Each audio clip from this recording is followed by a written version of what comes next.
Alagantad po sa isa sa mga pinakamamahal natin sa Papa, tayo po muna ay manalangin. Sa ngalan ng Ama, ng Anak, ng Espiritu Santo. Amen.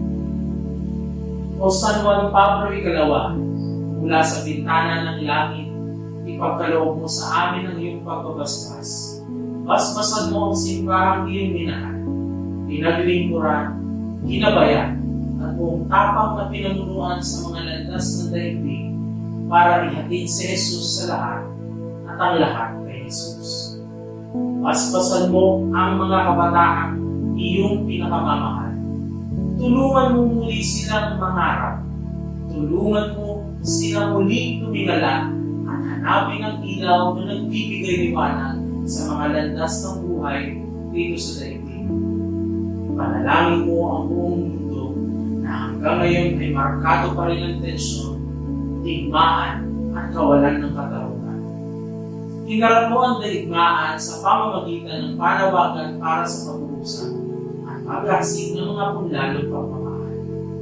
Ipanalangin mo kami nang kami ay maging walang pagod na tagasig ng kapayapaan. O San Juan Pablo Ikalawa, mula sa bintana ng langit, kung saan nakikita ka namin sa piling ni Maria, ipadala mo ang pagbabasbas ng Diyos dito sa aming lahat. Amen. Sa ngalan ng Ama, ng Anak, ng Espiritu Santo. Amen. Sino nga ba si Pope John Paul II? Marahil halos lahat sa aming henerasyon ay nakikilala siya. Kayo ba? Ano ang naaalala niyo sa kanya? Halina't balikan natin ang inantagpo sa buhay ni Papa Juan Pablo Ikalawa.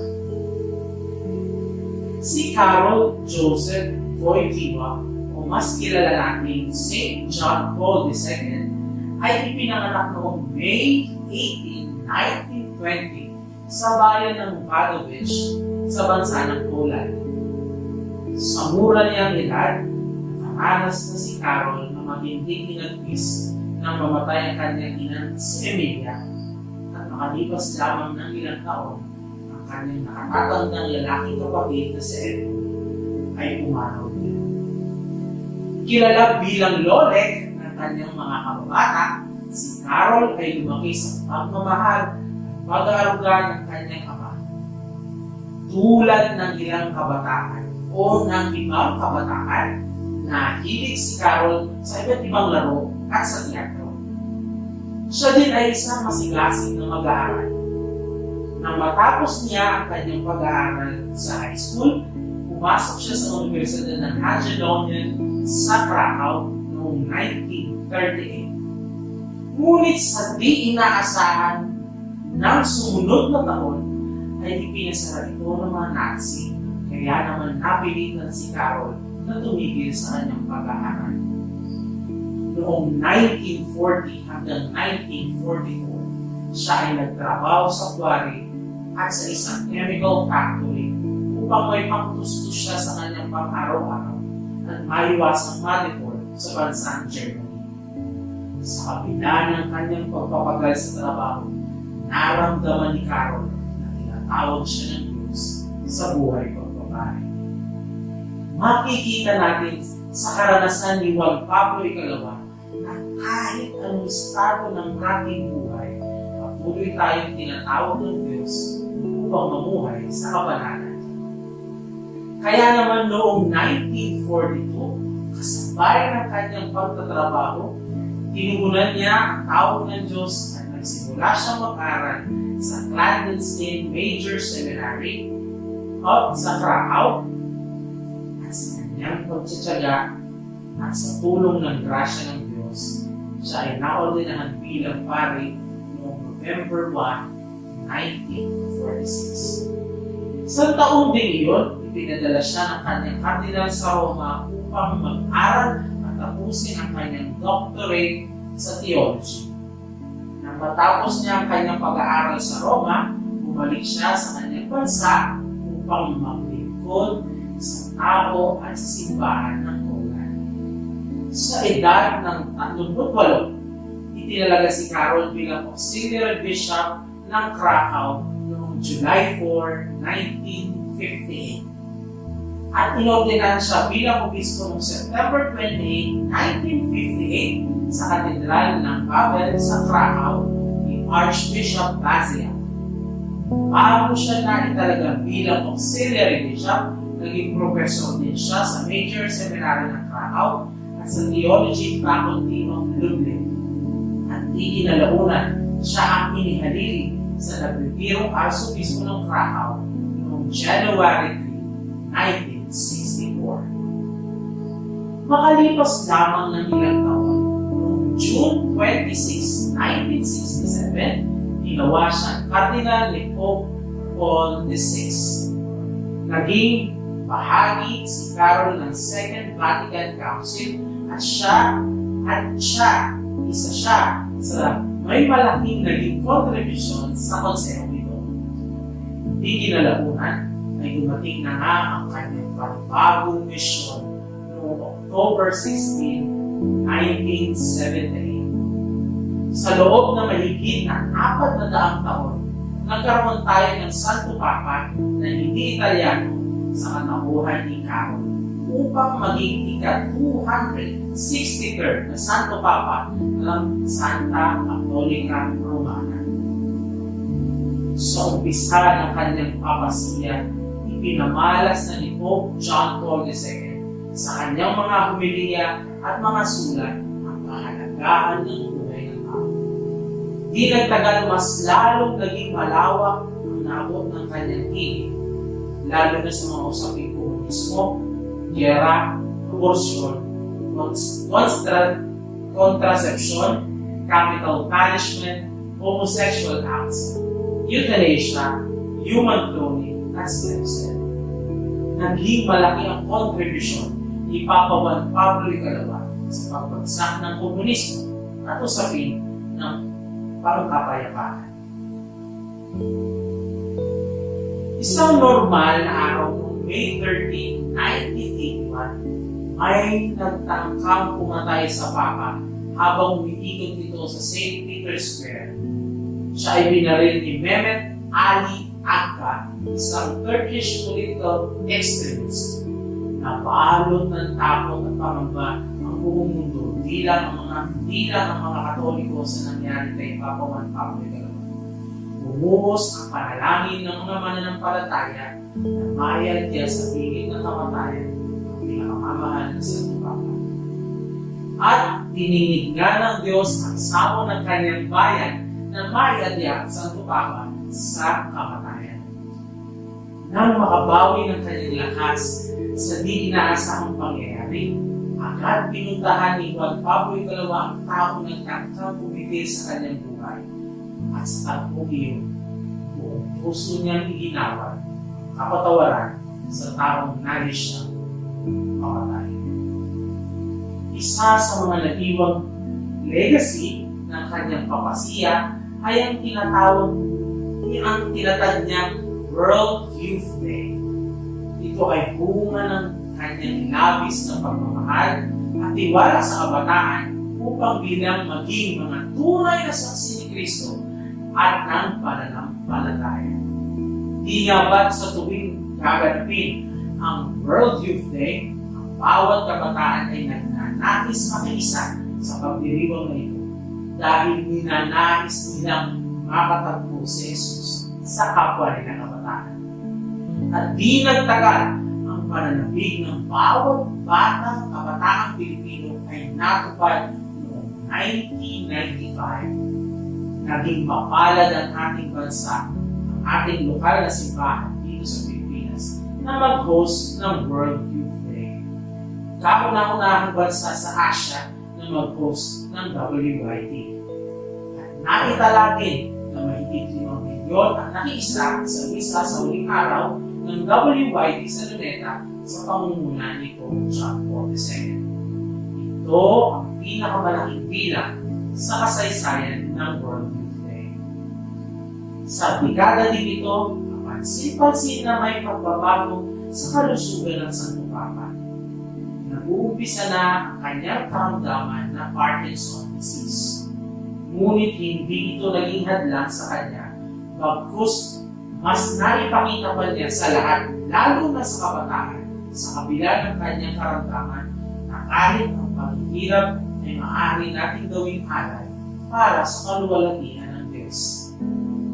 At sa bisperas ng kapistahan ng Mabadhalang Awa o Divine Mercy Sunday, noong April 2, 2005, sa edad na 44, pumanaw si Juan Pablo II. Nagluksa ang inang simbahan sa pagkawala ng isang matapat na lingkod at pastor. Mahigit 3 milyon ang pumila sa St. Peter sa Roma noong April 8, 2005 upang masinayan sa muling pagkakataon ang pinakamamahal na santuhan. Lahat ng mananampalataya ay inaasahan at nananalangin na maging santo si Juan Pablo II. Di nga nagtagal, makalipas lamang ng ilang taon, ginawa siyang biyato ng kanyang kahalili na si Pope Benedict XVI noong May 1, 2011. At makalipas ng ilang taon, inanunsyo ni Pope Francis noong September 30, 2013 ang petsa ng kanonisasyon ni Juan Pablo II. At naging ganap na ang santo ng simbahan si Juan Pablo II noong April 27, 2014. Sa loob ng 27 taon ng kanyang pagkapapa, ipinakita niya sa atin kung paano maging tunay na saksi ni Kristo. Nilibot niya ang buong mundo upang maipalaganap ang mabuting balita ng kaligtasan at maipaabot ang pag-ibig ng Diyos sa bawat tao. At ipinamalas din niya sa kabataan na ang tawag sa buhay kabanalan ay para sa lahat. Ngayon nabalikan na natin ang ilang tagpo sa buhay ni Juan Pablo II. Hayaan ninyo naman sa puntong ito na ibahagi ko ang ilang aral na nais ni Papa Juan Pablo II na ating maisabuhay. Ang una po ay seek Christ, hanapin si Kristo, at tagpuin si Kristo. Winika ni Juan Pablo II, ito, it is Jesus that you seek when you dream of happiness. He is waiting for you when nothing else you find satisfying. He is the beauty to which you are so attached. It is He who provoked you with that thirst for fullness that will not let you settle for compromise. Karol Wojtyła, the future Pope John Paul II, witnessed the thirst for fullness as a young man growing up in Poland, facing the death of his family, the Nazi occupation. Karol experienced his fair share of darkness. However, there was still the light of beauty, the light of Christ within him. Karol continued to seek Christ even amid the bleak reality of his country's situation, finding time to pray amid his manual labor, secretly entering into priestly formation, and trusting in God's mercy despite the bloodshed of the Nazi regime. The young Karol continued in his pursuit of happiness each day. Ang kinagisnan niyang mundo at panahon ay masalimuot, but that was no reason to despair. Rather, he ran even more fervently toward Christ, where the light always outshines the darkness. Tulad ni Juan Pablo II, tayo din ay humaharap, face the cruelty of broken world. We see far too much violence and far too little love. But let this not keep us broken, desolate, because in this darkness, Christ's hope can shine even more brightly. This world is dark, but His promise of happiness is stronger.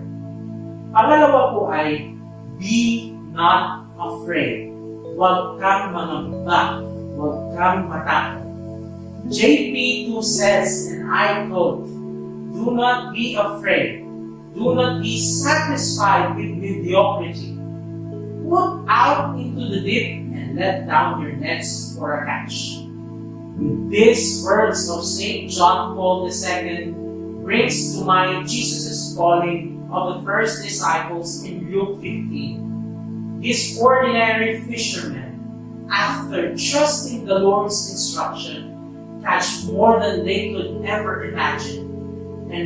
And by responding, they leave everything at the instant to follow Him.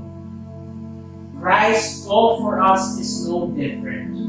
He can do more than we could ever imagine with ourselves if we only trust Him. These first disciples took a risk and changed the world, and we, the youth, have the potential to do the same. Just look at St. John Paul II, a normal Polish man who changed history with a simple yes to the Lord's plan. Christ is calling us to go deep and to do fearlessly. The God of the universe is bringing us into union with Him in a special way. He is speaking to us, calling us to do both things. The question is, are we listening? Are we willing to put out into the deep? Pangatlo po ay totus tuus. With his motto, Latin for totally yours, St. John Paul II reminds us of the fruit of total consecration to Jesus through Mary and Marian devotion as a whole. St. John Paul II's faith in Mary's protection is written across his life, from growing up in Poland to surviving a would-be assassin's bullet, and everywhere in between. He looked at her as a model of surrender to God's will and recognized her role as the one human who resided closest and most intimately with the Lord. Mary knew both the joy of God's splendor and the desolation of the cross. By looking at God through her eyes of faith, we can more fully learn to give ourselves over to Him. By mourning at the foot of the cross beside her, we can more fully understand the weight of Christ's sacrifice. So let us not forget to look at her always, trusting that she will bring us closer through the heart of Jesus. Pang-apat po ay the power of today, ngayon. The future starts today, not tomorrow. Ngayon po, magsisimula. Hindi kinabukasan, hindi sa susunod na buwan. Ngayon po. If there's anything that this gathering can remind us, is that we, as youth, have the power to change the world. But that doesn't start once we graduate, once we get a job, or once we're old and wise. It starts now. Christ is speaking to us in a unique way. We have the zeal and energy that can be offered up to Him here and now. As 1 Timothy chapter 4 verse 12 reminds us, don't let anyone look down on you because you are young, but set an example for the believers in speech, in conduct, in love, in faith, and in purity. The world needs who you are, not who are going to be. Huli po at panglima, go be saints. After struggling with Parkinson's disease and declining health, as Pope John Paul II lay on his deathbed in 2005, he heard the chants of young people gathered in St. Peter's Square to pray for him. His last audible words, it was reported, were a remarkable nod to the youth for which had such undying love. I sought you out, and now you came to me. Thank you. Saint John Paul II devoted his life to you, to us. Perhaps we or you were too young to remember his papacy, but I pray that we never forget these words. Young people of every continent, do not be afraid to be saints of the new millennium. Be contemplative, lover of prayer, be coherent with your faith, and generous in the service of your brothers and sisters. Be active members of the Church and builders of peace. Saint John Paul II is expecting great things of us. Let's not let him down. Maging sigaw ng ating mga kabataan. Sainthood, here we come. Ngayon nakilala na natin si Pope John Paul II, nawa ang kanyang hamon sa atin na hanapin, tatagpuin ang Diyos. Huwag mangamba, huwag matakot sa dilim na harapin, na ialay ang buong sarili sa Diyos, ang kahalagahan at lakas ng kasalukuyan, at sa huli, pagsumikapang mamuhay sa kabanalan. Tawagin natin si Saint John Paul II na samahan nawa niya tayo sa ating paglalakbay patungo sa buhay kabanalan at sa tulong ng grasya ng Diyos. Maraming salamat po. San Juan Pablo Ikalawa, ipanalangin po kami. Mabuhay ka, kabataan. Mabuhay sa kabanalan.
The parish church of Nuestra Señora de Gracia in Mabalacat was founded in the year 1712 through the fulfillment of the Augustinian Recollects mission for Pampanga and Tarlac, with Mabalacat becoming the focal center for missions.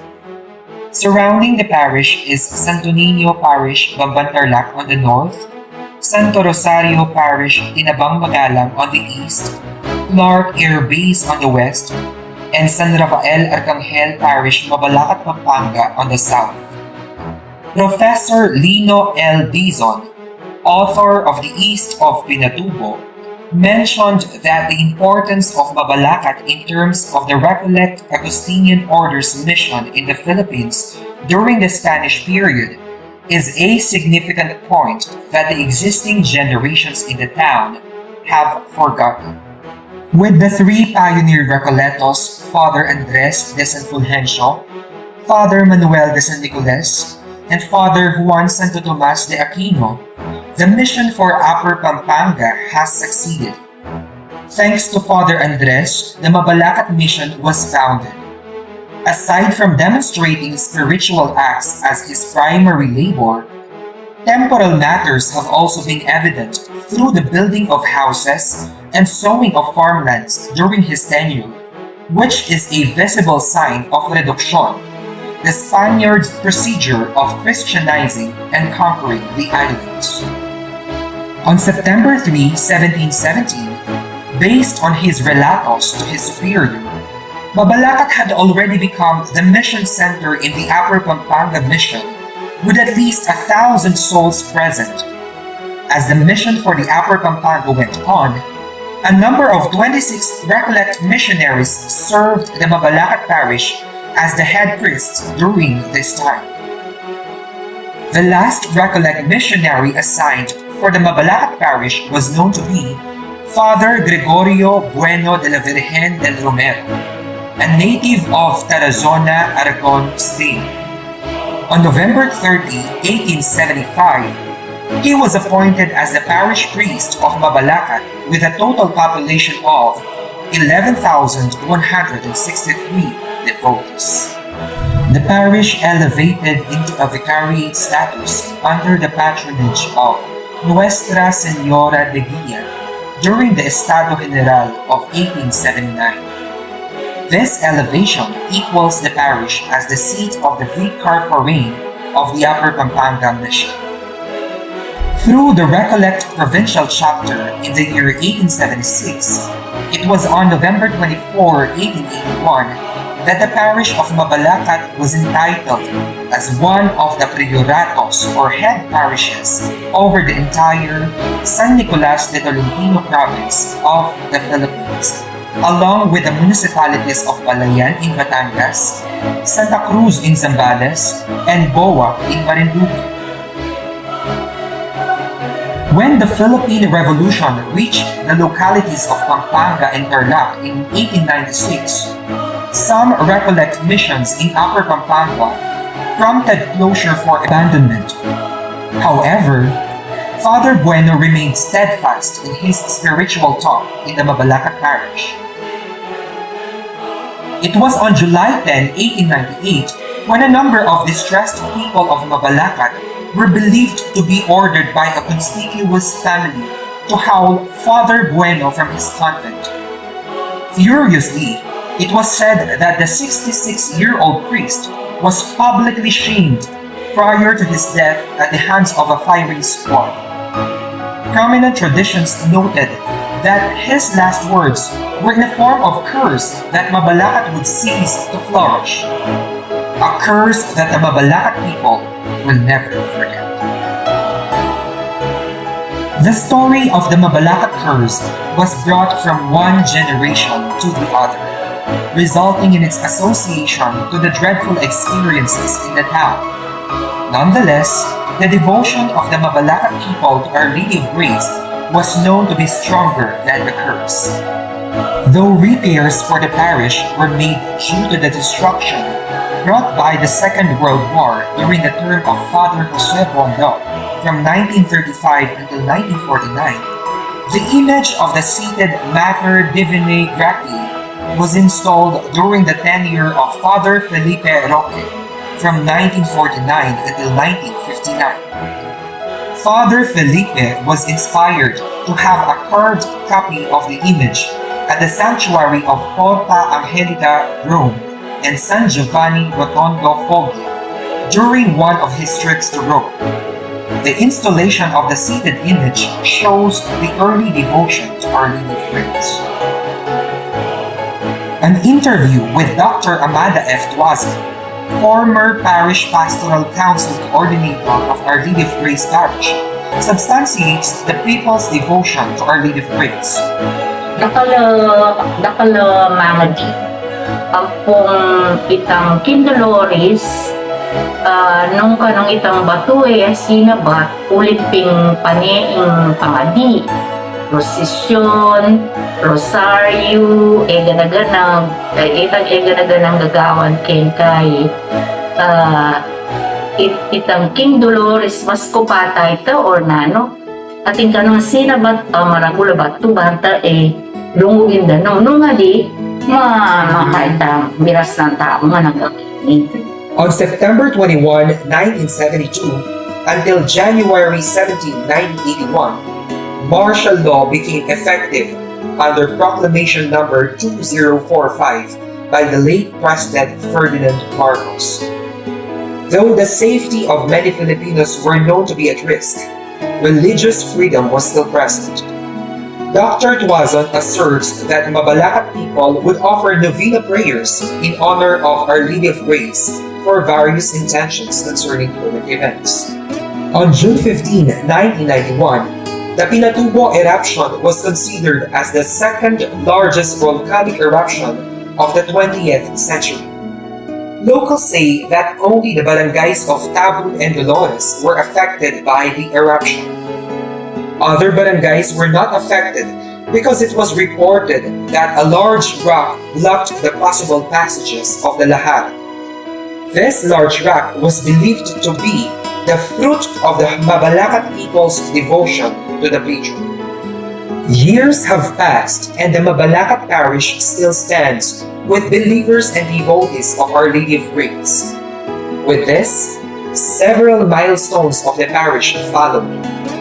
On December 8, 2017, the church and altar of Our Lady of Grace were solemnly dedicated under the leadership of Reverend Monsignor Felicito C. Season, H.P. as the parish priest. It was also during Father Season's time when the main retablo was renovated. As the Christianity in the Philippines celebrates its 500th year in 2021, Our Lady of Grace Parish of Mabalacat City, Pampanga, through the decree of Most Reverend Florentino G. Navarias D.D., the Archbishop of San Fernando, Pampanga, by the grace of God and of the Apostolate See, stands as one of the Jubilee churches under the Archdiocese of San Fernando, Pampanga, after almost 310 years of its existence.